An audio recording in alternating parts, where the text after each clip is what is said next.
Il fabrique avec audace et une maîtrise impressionnante ses films.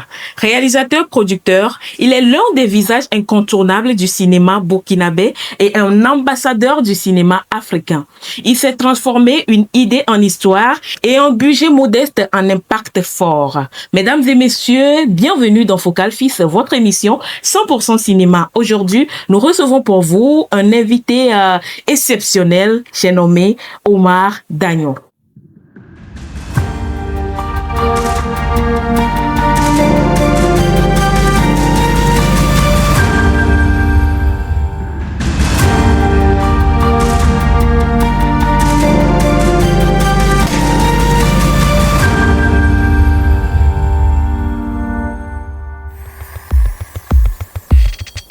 Alors, comme annoncé tout à l'heure, je suis avec Monsieur Omar Dagnon.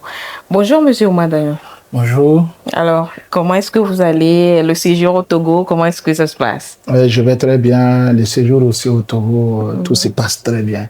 En tout cas, je suis content d'être parmi vous. D'accord, c'est un plaisir également. Voilà. Alors, pour ceux qui ne connaissent pas Omar Dagnon, qui est Omar Dagnon? Bon, il faut dire que Omar Dagnon, c'est un producteur, réalisateur, scénariste burkinabé. Voilà, je suis né au Burkina, j'ai presque tout fait là-bas, la carrière et tout.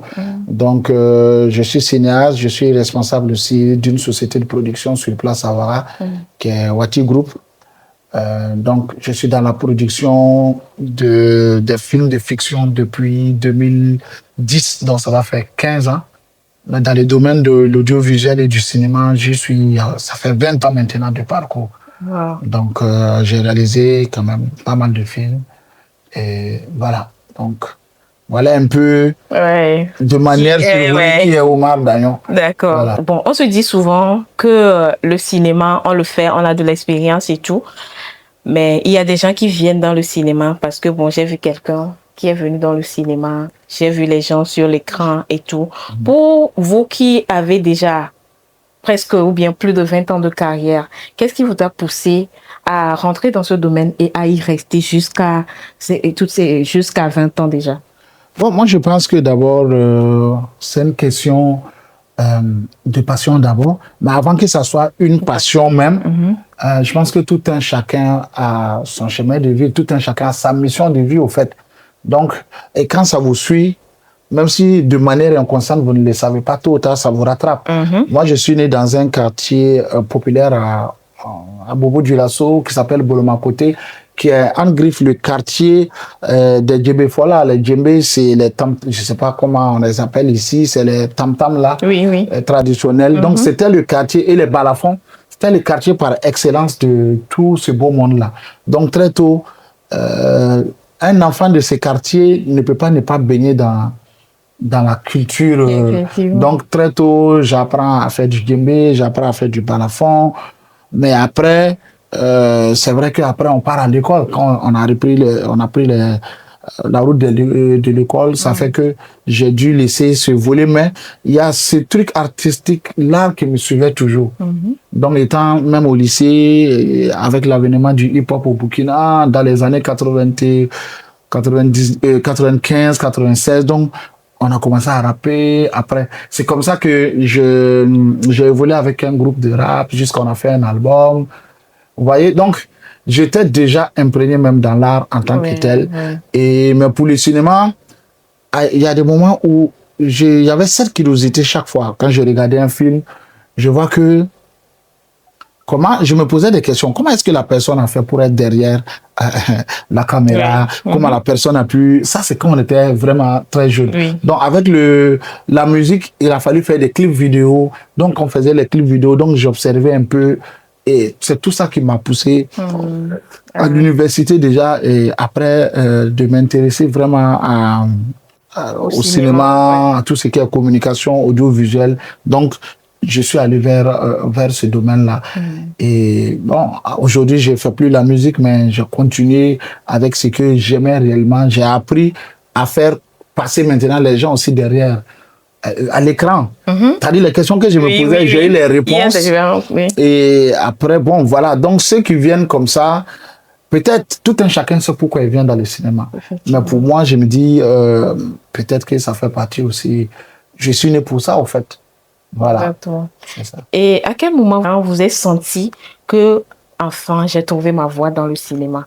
Enfin, j'ai trouvé ma voie. Parce que quand on commence, c'est avec beaucoup de choses, comme vous l'avez dit, des clips, des autres choses et tout. Vous avez envie de faire, mais à quel moment vous avez senti que, ah, maintenant, j'ai trouvé ma voie dans le cinéma? Parce que moi, comme je disais, je commençais déjà dans une boîte de production audiovisuelle et de com et tout. Donc, c'était des films institutionnels, les clips depuis 2005. C'est ça qui fait 20 ans. Oui. Donc, après les 5 ans et tout, j'ai fait cette boîte. Je suis allé dans une autre boîte de production cinématographique. Donc, tout ça, je pense que c'était la phase de l'apprentissage, la phase de me rassurer réellement que c'était ma voie. Et je pense que j'ai été prêt. C'est pour ça que je parle de 15 ans en fiction. C'est en 2010 où je me suis dit, là, c'est bon, je suis arrivé, je suis accompli. Et c'est réellement c'est ce que je vais faire et je vais foncer. Donc, ce qui fait que quand on prend cette décision, les obstacles ne peuvent plus même comment on appelle ça, vous empêcher d'avancer au fait. Exactement. Parce que même les obstacles, vous allez transformer ça en opportunité et vous allez avancer. Donc, c'est à partir de 2010 et je pense que je ne me suis pas trompé parce que quand je me suis lancé, au début, c'était pas facile. Bon, aujourd'hui, je vis de ma passion, je vis de mon travail, je me plais bien dans ce que je fais et je suis arrivé aussi, voilà, à créer chez certains jeunes, à leur donner envie de faire du cinéma, à suivre mes pas. Donc, je n'ai pas eu tort depuis 2010 de me lancer. D'accord. Vous avez parlé de la fiction. Pourquoi les films fiction? Pourquoi pas documentaire et autres, mais la fiction exactement? Vous savez, c'est vrai, je fais des films documentaires, hein, mais je ne suis pas trop passionné, trop friand des documentaires comme des fictions. Parce que la fiction me permet de recréer des mondes. Effectivement. C'est-à-dire que quand on écrit une histoire, c'est un monde à part on essaie d'écrire et après voir que les acteurs vont incarner ces personnages-là. Après, tout ce qu'on va faire comme montage, et à la fin, on voit que ce monde-là vit. Franchement, je pense pas qu'il y ait plus grand bonheur que ça. Et moi, j'aime beaucoup ça. Et en même temps aussi, c'est vrai que le documentaire, bon, lui, il est plus vraiment... on peut aller dans du réel, c'est des choses du vécu des gens, mais dans la fiction, on peut se permettre beaucoup de choses. Et en même temps aussi, le message qu'on veut passer, on peut se permettre de passer pas mal de messages. Soit on prend un point de, comment on appelle, il y a votre point de vue, c'est clair, parce que tout un film, il y a le point de vue de l'auteur. Mais maintenant, est-ce qu'on prend parti, est-ce qu'on prend pas parti? Tout dépend, ou bien souvent, c'est des sujets qu'on aborde et puis on laisse la réflexion au public. Donc, c'est ce qui m'a le plus poussé. Et puis après, je me suis dit, on a plein d'histoires en Afrique à montrer à l'écran. Au lieu de nous laisser raconter par les autres, nous-mêmes, on peut se raconter nous-mêmes. Parce qu'il faut pas oublier qu'à un moment, chez nous, on disait, il y a certains films, on disait c'était le cinéma Calebas. C'était le film qui était fait au village. On ne montrait jamais peut-être la ville. On ne montrait pas que nos pays étaient assez modernes, qu'on avait des infrastructures. Donc, on a passé tellement souvent le temps à montrer les villages, les maladies, les guerres, mais tout ça, et autres. Voilà, mais tout ça, ces productions, c'était quoi? C'était, les fonds venaient d'ailleurs. Et même souvent, les réalisateurs ou les producteurs n'étaient pas forcément africains. Donc aujourd'hui, c'est de notre devoir de reprendre, comment on appelle ça, de faire des films qui puissent nous valoriser, qui puissent nous mettre pour dire aux autres, attention, il n'y a pas que la misère chez nous, il n'y a pas que des cas chez nous, mais quand même aussi, voilà, il y a le développement, il y a des infrastructures, il y a la jeunesse africaine, ça vit, ça bouge. Et voilà, donc c'est vraiment tout ça qui m'a poussé à être plus dans la fiction que par exemple dans les documentaires. D'accord. Alors, vous avez dit tout à l'heure que vous avez eu des obstacles. Ces obstacles-là, comment est-ce que vous arrivez à les affronter? Moi, je pense que chaque chose qu'on veut faire, on doit le faire avec foi et persévérance. Et si vous apprenez ça depuis la base, dans chacun de vos projets, je pense que rien ne peut vous arrêter. Parce que, par exemple, les difficultés au début, on s'est dit de manière naïve, on s'est dit que bon, si on part taper à telle porte, comme c'est un grand producteur, un grand réalisateur, il a beaucoup de matériel, il va me soutenir. Mais Après, on s'est rendu Tellement. compte que Ça n'a pas été le cas. c'était pas le cas. Donc, il fallait maintenant faire le système D, c'est-à-dire la débrouillardise. Il fallait trouver des voisins. Mais c'est bien, quand on vous refuse quelque chose, je pense que ça doit vous permettre vous-même encore de vous réinventer et de réinventer peut-être votre propre modèle. Et puis, voilà, là où on vous attend pas, on va vous retrouver finalement là-bas. Donc, les difficultés, tout ça, ça fait partie de la vie. Et quand il y a les obstacles et tout, on ne doit pas se décourager. Au contraire, moi, je me dis, c'est un défi qu'il faut relever. Donc, ça a toujours été, je peux dire que ça a toujours été mon mental. C'est vrai que, bon, tout le monde n'a pas ce mental. Oui. Mais pour faire ce métier qu'on fait là, il faut avoir un mental d'acier. Alors, j'ai bien envie de savoir quelles sont les difficultés que vous avez concrètement eues en tant que producteur sur votre parcours. C'est-à-dire, je veux un truc concret, vous vous êtes rappelé d'une anecdote, de quelque chose comme ça qui vous a marqué durant votre parcours? Non, en tant que producteur, évidemment, quand on dit producteur, déjà, on voit les finances, on voit le budget, comment est-ce qu'on arrive à gérer les instances pour le tournage et tout. Donc, les difficultés, ça ne manque jamais. Parce qu'on peut avoir un budget prévisionnel de peut-être 100 millions, mais on peut se retrouver juste peut-être qu'on a 2 millions. Donc, comment est-ce qu'on gère cette équation de 100 à 2 millions qui devient le budget réel de tournage? Donc, c'est des casse-têtes, si on peut le dire comme ça. Mais moi, mes difficultés, ça a été vraiment au début. C'est le tout premier film, par exemple, où j'essaie d'approcher ceux-là que je pensais pouvoir avoir de l'aide, mais bon, ça n'a pas été le cas. Donc, ça fait que sur le plateau de tournage, c'était pas évident. Parce que même avec les comédiens, dès le départ, fallait tenir un langage de vérité avec les techniciens et tout, pour qu'ils sachent que, bon, c'est ceux qui venaient chercher réellement de l'argent, c'était pas ici parce qu'on n'en avait pas. Mais on avait cette volonté de faire des films, on avait cette volonté de montrer, si vous voulez, notre vision aussi de la société. Donc, ce qui fait que pour les débuts, avec le peu qu'on a, c'est-à-dire que, voilà, il fallait aller voir certaines personnes, il fallait prendre des prêts de gauche à droite, il fallait... Des prêts. Ouais, des prêts. Pour faire le tournage. Pour faire le tournage, parce que même si ce n'est pas de grosses sommes, parce que vous tournez, à un moment, vous savez qu'il n'y a plus à manger, par exemple. Les techniciens, les comédiens, ils doivent manger à un moment. Pour la régie, il faut assurer. Donc, souvent, c'est pour prendre peut-être des 200 000, des 300 000. Mais tout ça, mais c'est des gens aussi qui croyaient en nous, qui nous soutenaient. D'autres aussi, bon, même sur le plateau, quand il y avait des difficultés pour avancer, à un moment, en tant que producteur, j'avais envie de lâcher, mais les comédiens et même les techniciens disent non. Et par finir, c'est eux-mêmes souvent qui cotisent pour qu'on puisse manger sur le plateau. Wow. Juste pour dire que c'était... c'est ça, je disais, c'est une question de volonté d'abord. Tout n'est pas forcément que d'argent, argent, argent. Et bon, on va remercier Dieu parce que quand on a fait le film, que c'était une série au départ. Et après la série, on n'a pas pu boucler parce qu'à un moment, on était sur tous les plans, on est soufflé. Voilà, le matériel technique, au lieu de le prendre, moi-même, aujourd'hui, on me connaît. Si tu prends mon matériel avec moto, je vais crier sur toi, je vais m'énerver. Mais alors qu'au début, là, on prenait même le matériel à moto pour dire que c'était pas évident.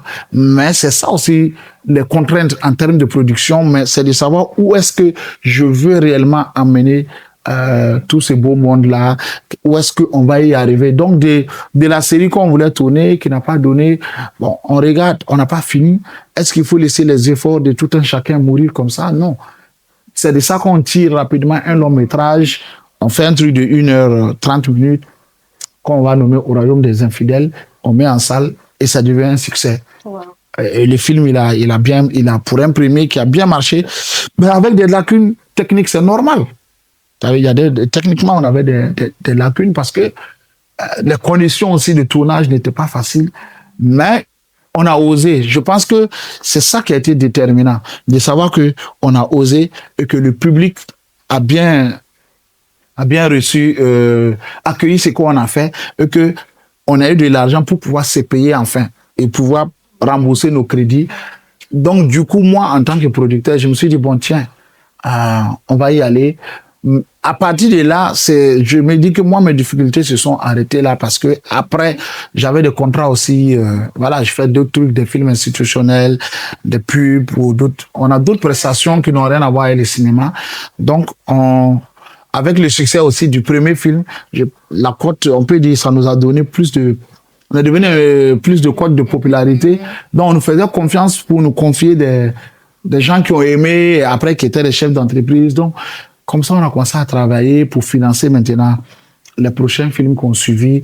Et voilà, donc c'est devenu un modèle système pour moi de ne pas attendre forcément l'argent de l'État, de ne pas attendre l'argent de quelqu'un, mais c'est des risques. Parce qu'un producteur, c'est des risques que tu prends tous les jours. Parce que vous imaginez, si vous allez mettre 10 millions en autoproduction, c'est de votre propre poche, alors que vous ne savez même pas si vous allez faire un retour sur l'investissement. Et puis en même temps, combien de temps ça va prendre pour pouvoir avoir un retour sur l'investissement. Donc souvent, on prend... Bon, la vie, de toute façon, il faut toujours prendre des risques. Donc on prend des risques, mais toujours est-il que c'est des risques calculés, chaque projet de film, il faut bien penser, est-ce que le public, c'est quel sujet qui peut être accroché, il y a plein de stratégies, mais je pense que jusqu'à l'heure, bon, on a toujours réussi en tout cas à faire des films qui plaisaient au public.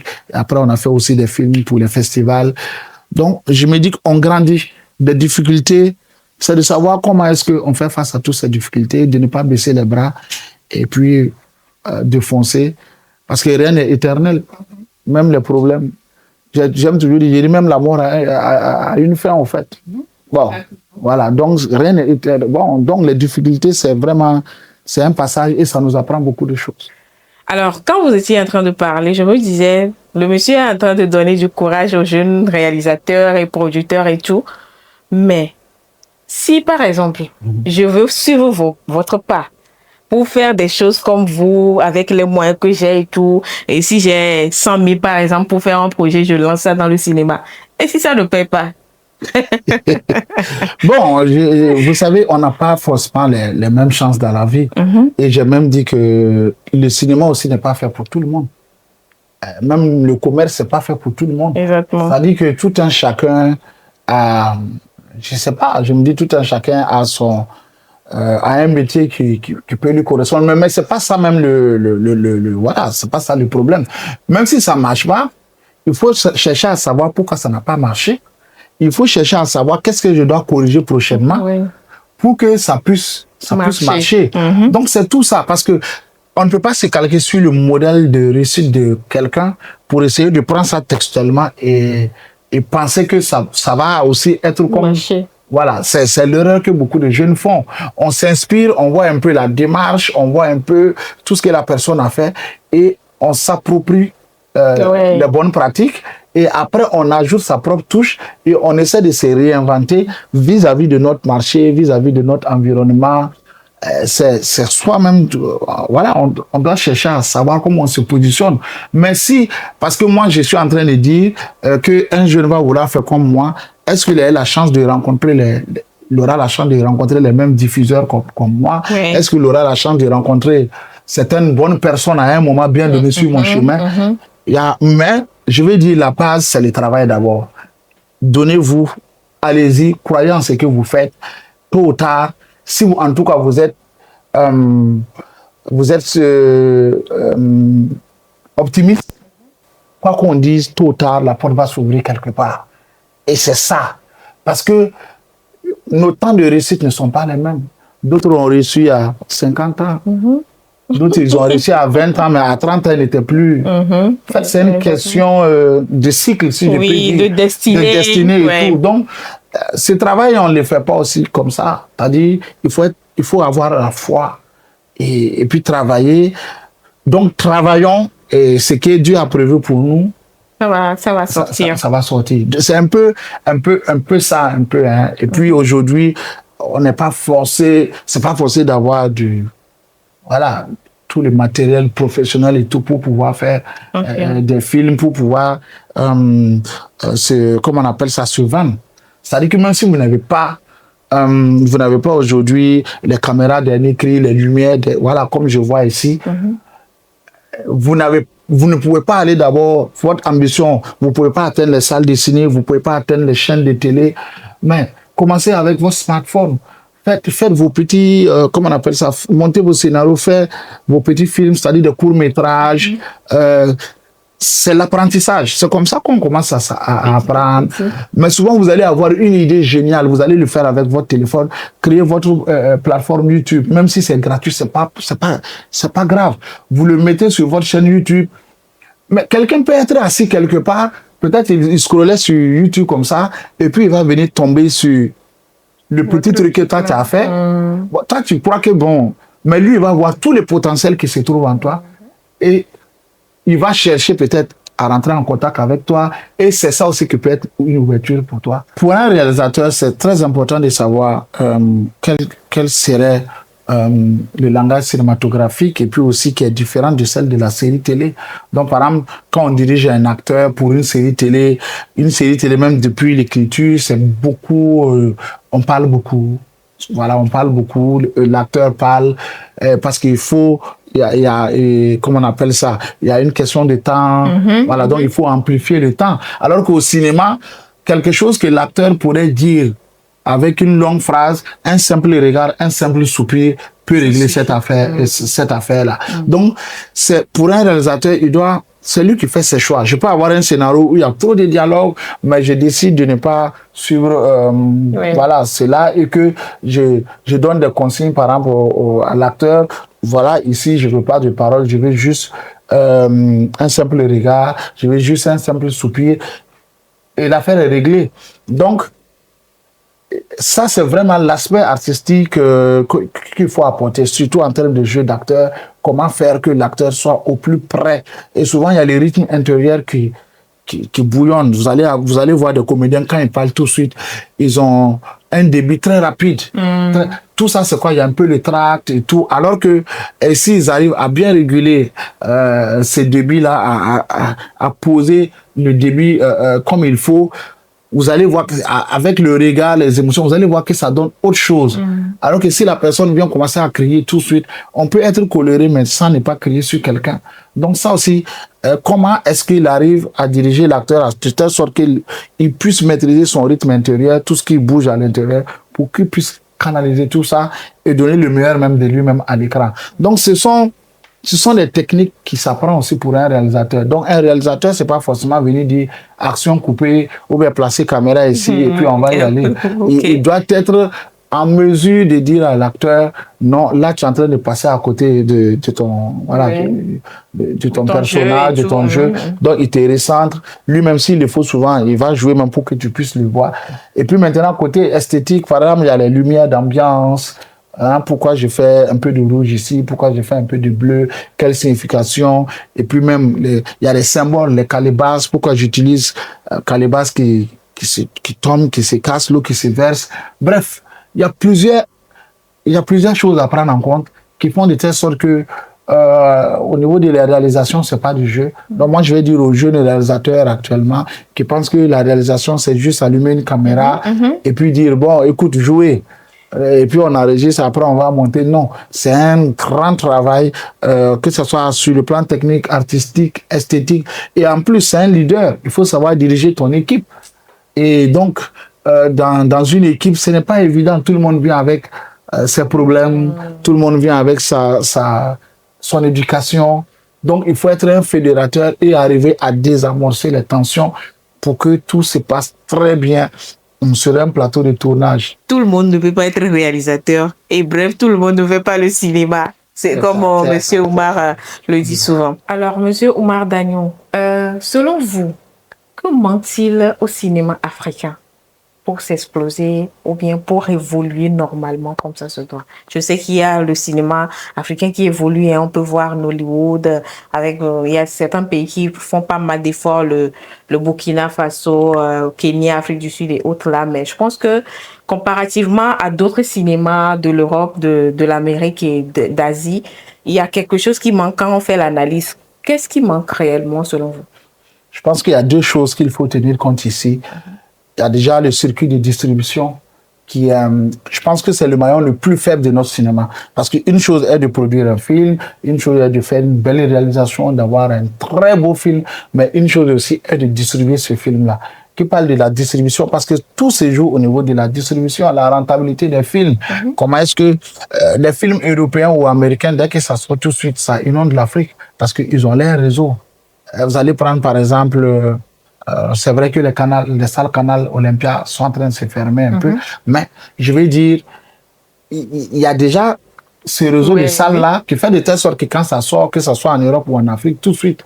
Et aussi, voilà. Donc, je vais dire, aujourd'hui, c'est le côté distribution. On doit avoir des distributeurs bien formés qui peuvent aller proposer nos contenus, qui peuvent faire des doublages dans les différentes langues. Voilà. Il y a des productions aujourd'hui européennes ou américaines, nous on regarde ici en français, mais qui ont été tournées en anglais, en danois, voilà. Mais ils vont faire plusieurs doublages de telle sorte que arriver à pénétrer plusieurs marchés. Mais nous, déjà, même quand on prend le cinéma francophone, nos films se limitent seulement, souvent c'est des sous-titrages en anglais, c'est tout. Mais on n'est pas encore entré dans ce processus de doublage que les Nigérians ont compris déjà. Ils le font en anglais, qu'ils vont doubler aussi en français pour pouvoir pénétrer le marché français. Donc déjà, nous, il y a l'étroitesse du marché même pour nous. Alors que quand même, quand on prend tout l'espace francophone, même africain, c'est un grand marché. Il y a un grand public. Mais pourquoi on n'arrive pas à écouler nos produits dans tout cet espace-là? Peut-être quelqu'un qui a Lomé même ne saura pas qu'il y a un film à Ouagadougou. Quelqu'un qui a Ouaga ne saura. Parce que simplement, on n'a pas encore eu des distributeurs très puissants qui puissent faire la jonction, qui puissent franchement se déplacer dans tout cet espace-là, faire la promotion de nos œuvres. Et c'est pour cette raison qu'une émission comme votre émission est la bienvenue, parce que ça permet au monde de découvrir tes talents, de découvrir qu'il y a des œuvres qui existent. Donc s'il y avait des émissions un peu partout comme ça, et que réellement au niveau de la promotion, les distributeurs se donnaient à fond pour faire la promotion de taille sur nos films. Par exemple, que tout de suite un distributeur prend mon œuvre qui vient à Lomé, qui organise conférences de presse, qui fait la parade dans la ville, qu'on voit un peu partout, les affiches et tout. Forcément, ça peut motiver les gens à venir regarder les films, et aussi on saura que ce film existe. Donc, il y a ce volet côté promotion qui manque beaucoup pour nos films, qui font que nos films, dès qu'on sort, ça reste un peu dans le tiroir. Et puis aussi, les normes techniques, il faut les voir par rapport, parce que c'est pas les mêmes normes. Vous voyez, donc, en Europe, ils ont un certain standard. C'est à nous aussi de travailler de telle sorte à avoir des standards qui respectent quand même les standards, un certain niveau de qualité aussi dans nos œuvres. Donc, quand on pense en produisant même, c'est vrai, on veut faire un truc local, si on veut rester, c'est comme j'ai dit, c'est un choix. Mais on peut faire un film commercial aussi en se disant que le film, je veux que ça traverse les frontières du Togo, je veux que ça se trouve en Amérique et tout. Donc, on va s'efforcer de faire ça aussi avec le minimum de moyens, mais en visant une grande qualité. Donc, c'est ça le plus important aujourd'hui. Et puis, l'autre aspect, quand on remet la distribution et la promotion, l'autre aspect, c'est parce que nos politiques n'ont pas compris l'arme qu'est le cinéma, qu'il faut utiliser aujourd'hui pour pouvoir s'imposer et imposer notre culture vis-à-vis du regard du monde. Aujourd'hui, vous allez regarder, on dit l'Amérique est la plus grande puissance du monde. On dit, même si vous n'êtes pas allé encore aux États-Unis, vous allez vous asseoir aujourd'hui, peut-être vous connaissez presque New York, vous connaissez Washington. De Washington, et puis on connaît les acteurs, et puis réellement on s'est dit que c'est eux la première puissance, alors qu'on n'est même pas allé pour... Est-ce que réellement c'est eux? On ne sait même pas d'abord. De toute façon, il y a plein de pays aujourd'hui. Donc, tout est une guerre, si on peut dire, de propagande, de la communication. Mais tout ça, la souveraineté des États et tout ça se joue à travers les images. Et c'est pour ça que les États-Unis, l'État américain, il finance même les mécènes et tout. On a facilité les choses de telle sorte à faire des films de telle sorte à pouvoir dominer le monde. Quelqu'un qui passe son temps devant la télé tout le temps à regarder quelque chose, ce qu'il regarde, il va penser que c'est ça qui est la norme, c'est ça qui est bon pour lui. Donc c'est une autre forme de colonisation et je peux dire, on nous éduque autrement. Maintenant, si nous devons tout consommer, forcément, ça va dénaturer notre être à nous. Exactement. Mais qu'est-ce que nous, on apporte maintenant au monde? Donc, c'est sur ce plan-là que nos États doivent comprendre que en subventionnant les films, en mettant de l'argent dans les films, c'est pas forcément... Souvent, eux, ils voient que c'est... Peut-être que c'est... Ils sont en train de gaspiller de l'argent. Oui. Non, ce n'est pas simplement même pour nous, mais c'est comment on se positionne, comment on met de l'argent, mais il y a le marketing d'État. Voilà, comment on se dit par exemple le Togo comme ça, comment on arrive à positionner le Togo à travers le monde entier et comment on peut attirer vite les touristes pour venir. C'est de faire des films où on va montrer les endroits du Togo, les endroits les plus chics si vous voulez. C'est-à-dire, on sait exactement c'est ça on veut. Les sujets, on développe tout et on met l'accent sur la promotion internationale. Mais si on vous dit que le Togo, c'est pas le paradis sur terre, vous allez dire c'est faux. Parce qu'on a travaillé à montrer ça à l'image, à convaincre les gens que c'est comme ça. Donc, on va nous prendre plus au sérieux. Mais malheureusement, chez nous, ici en Afrique, c'est un peu compliqué. C'est pas une priorité, en fait. C'est pas une priorité. Alors qu'aujourd'hui, pourquoi on dit que la culture, c'est ce qui reste quand on a tout perdu? Si on comprend ça, on doit savoir que si on a tout perdu, c'est ce qui reste, c'est que c'est ça aussi qui est au début. Oui. Donc, ça dit que on doit travailler aujourd'hui à mettre des fonds, en tout cas, à la disposition des cinéastes, à faire des appels à projets, de voir quels sont les meilleurs projets, des projets avec plusieurs volets, plusieurs fenêtres, de telle sorte qu'on sait qu'il y a des... Peut-être si c'est pour les courts-métrages, on va mettre de l'argent. Si c'est des films pour le pays, on va mettre... Mais si c'est des films aussi pour aller à Festival de Cannes, à Berlin, dans les grands festivals à travers le monde, aussi attaquer des plateformes. Pourquoi pas ne pas se trouver sur des plateformes comme Netflix, des grandes plateformes où on va découvrir le pays sous ses beaux jours et tout. Donc ça, c'est une question, une volonté politique qui manque. Mais chez nous, au Burkina, ça commence à aller. Nous, on a déjà eu un fonds périn qui a été lancé. On a 1 milliard de francs qui a été lancé tout de suite. Et je pense qu'en 2026, il y aura des appels aussi, peut-être 2 appels de 1 milliard. Donc, ouais, mais c'est un combat de longue haleine et c'est vrai que souvent, avec un festival, à l'approche de FESPACO, l'État pouvait décider de donner 1 milliard, 500 millions. Donner 1 milliard aux producteurs. Oui, selon des projets qui sont sélectionnés. Wow. Les projets, donc ça veut dire que souvent, d'autres avaient au moins 80 millions, 100 millions. Il y a eu une année où, quand Apolline Traoré a fait son film d'errance, par exemple, avec Dougal et Charognard, ils avaient reçu au moins 300 millions pour faire leur film. Donc, je veux dire, mais ça ne suffit pas. Il faut pas que ça soit de manière, il faut que ça soit permanent. C'est pas de manière occasionnelle. Donc, actuellement, c'est devenu permanent chez nous. Au Sénégal, le FOPICA, pourquoi le cinéma sénégalais a pris de l'envol? C'est ça. Le cinéma ivoirien, ils ont le FONSIC. Donc, c'est-à-dire que moi, j'encourage aujourd'hui aussi, au Togo aussi, qu'il y ait un fonds réellement qui soit alimenté pour permettre à tous ces talents d'ici, parce qu'il y a plein de talents au Togo, donc de pouvoir éclore et de prendre la place qu'il leur faut aussi sur le plan international. D'accord. Oui, vous venez de le dire. Hein. J'allais vous demander, comme vous êtes déjà au Togo et qu'on est des voisins, quel regard portez-vous sur le cinéma togolais? Mais bon, je ne sais pas si vous avez quelque chose à dire. Bon, il faut dire quand on est à Ouaga, le cinéma togolais n'est pas... On ne perçoit pas trop, parce qu'on ne voit pas les productions des films.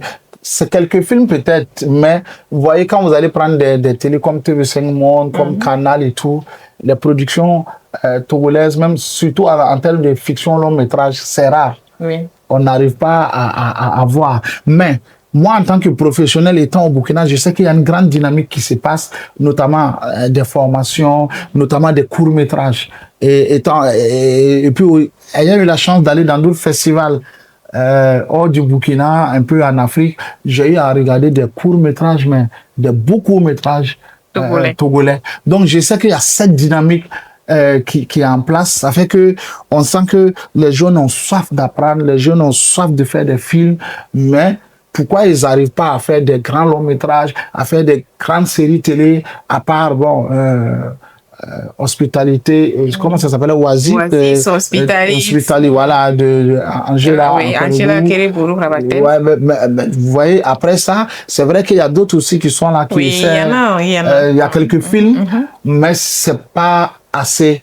Et il faut pas le faire pour, c'est-à-dire, ça doit être de manière permanente que la production, ça puisse tourner. Aujourd'hui, au Burkina, un film pourrait être maintenu en salle 2 semaines, à ce que le film est de taille et que le public en redemande. Ça veut dire quoi? Avant même, on pouvait avoir juste 10 films dans l'année, donc quelqu'un pouvait avoir un mois facilement. Mais aujourd'hui, ce n'est pas possible. Ça veut dire que les jeunes ont compris qu'on tourne au film, le nombre de films augmente. Mais si votre film réellement arrive à accrocher, ça peut faire un mois en salle, même un mois et demi en salle, parce que ça rapporte de l'argent par rapport aux films qu'on va programmer qui ne va pas. C'est pas tous les films qui marchent, mais il y a cette volonté déjà de ces jeunes-là de se battre. Et puis, il y a un système au Bénin et au Burkina qui peut-être les droits d'auteur au Togo, je ne sais pas comment ça fonctionne. Oui, mais chez nous, au Burkina, on sait que nous, les cinéastes, on a nos droits en main. Il y a les droits d'auteur qui sont payés. Et en outre aussi, il y a des droits voisins qui sont payés aux comédiens, qui sont payés aux producteurs et qui sont bien payés. Donc, ça fait que même si vous allez faire un film qui ne va pas marcher en salle, mais le nombre de films comme vous avez déjà fait, et puis vous vous battez pour que ça passe, en termes de droits d'auteur, facilement, vous pouvez trouver avec quand même une certaine cagnotte.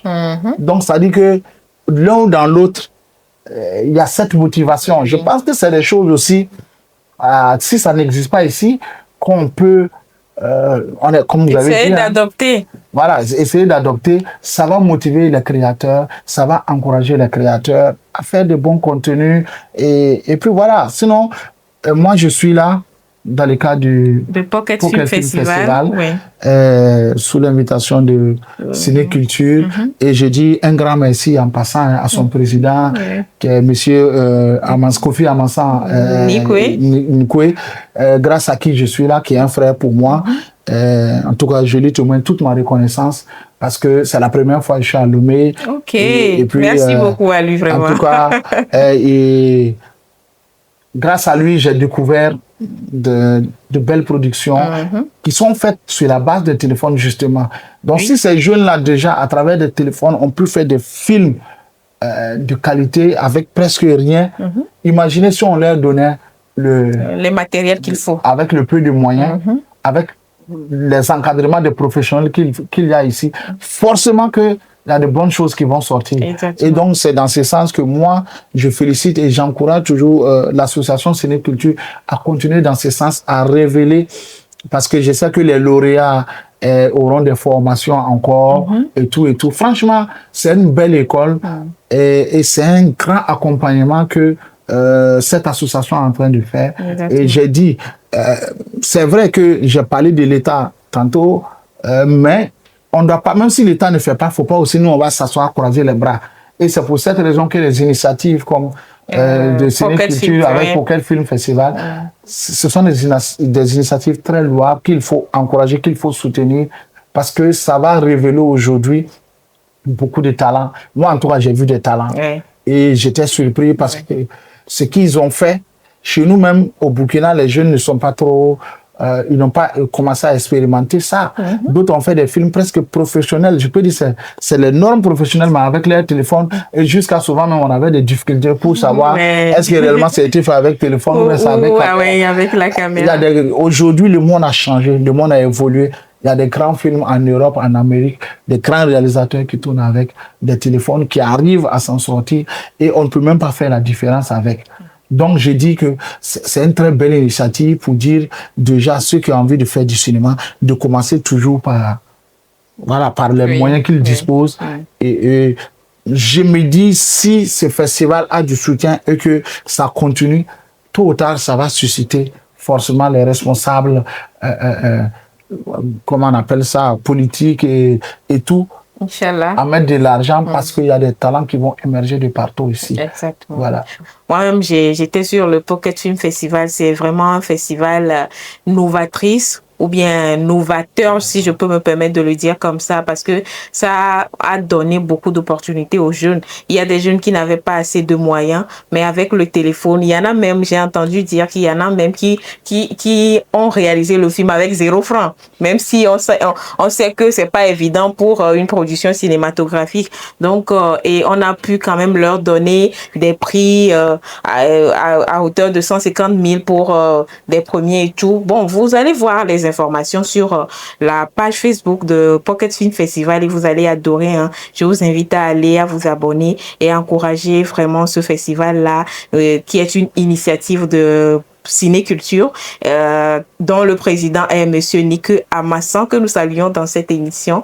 Et donc voilà, on continue de soutenir le cinéma africain, on continue toujours de soutenir le cinéma togolais et on va pas quand même laisser, je dirais, ce baobab partir comme ça sans nous donner un conseil en tant que producteur, réalisateur, parce qu'il y a des gens qui sont en train de nous regarder, des gens qui ont envie de démarrer le cinéma, de commencer le cinéma, des gens qui ont commencé mais qui ont des difficultés. Alors, quel conseil vous pouvez leur donner, monsieur? Qui dit cinéma, c'est plusieurs postes, c'est plusieurs arts même qui se retrouvent dans ce 7e art-là. Donc, c'est aujourd'hui travailler, les jeunes comme les autres, travailler à avoir votre propre réseau ici sur place, travailler ensemble. C'est-à-dire, c'est de fédérer les énergies. Si moi j'ai un micro et que toi tu as une caméra, et que l'autre il a un banc de montage, et qu'on n'a pas les moyens, alors qu'on a des amis aussi peut-être qui sont acteurs, au lieu d'être là tout un chacun assis de son côté, ça ne va pas, on regarde à l'horizon, il n'y a pas d'espoir, pourquoi pas ne pas s'approcher les uns des autres? Toi, tu as caméra, tu apportes, moi j'ai amené mon matériel de son, et toi tu étais comédien, c'est-à-dire on s'associe, et puis on a un projet en commun, c'est toute une question de vision, où est-ce qu'on veut aller, qu'est-ce qu'on veut faire au juste. Vous voyez, au lieu d'attendre d'avoir suffisamment de moyens, mais vous avez déjà les moyens qu'il faut assembler d'une manière ou d'une autre pour pouvoir faire ce film-là peut-être qui va révéler votre talent, qui va révéler encore, par exemple, des techniciens comme des comédiens. Si par exemple, vous continuez dans cette logique et qu'il y a plusieurs groupes de jeunes qui font ça, vous allez voir que tout de suite, les choses vont aller très vite. Donc, faut pas vous asseoir seulement dire que bon, comme j'ai pas tout le matériel, je vais pas tourner. Non. Et puis aussi, allez-y vers les devanciers, allez-y vers les grands frères qui ont déjà une base, qui sont là, qui ont leur société, par exemple de production. Allez-y prendre des conseils, allez-y chercher. Et puis, si vous avez vaincu un projet de tournage pour un jeune, allez-y voir si vous pouvez faire déjà des stages. Parce que faut pas avoir tout de suite l'aspect pécunier. Je pense que ce qui est le plus important, c'est l'apprentissage et dans la formation tous ces jours-là. Et puis, soyez humbles. Parce que, quoi qu'on dise, tout est dans l'humilité et surtout la patience aussi. Donc, s'il y a tout ça, je pense que, franchement, on peut arriver là où on n'espère même pas arriver. Vous avez la clé pour aller loin si il y a l'humilité et la patience. Merci beaucoup à vous, Monsieur Oumar Dagnon. Merci beaucoup à vous, chers téléspectateurs, de nous avoir suivis. Merci à l'équipe technique, à Isaac, Salomon et Marco et toute l'équipe derrière cette émission-là. Merci. On se dit à très bientôt pour un nouveau numéro de votre émission préférée, Focal Fils. À très bientôt. Thank you.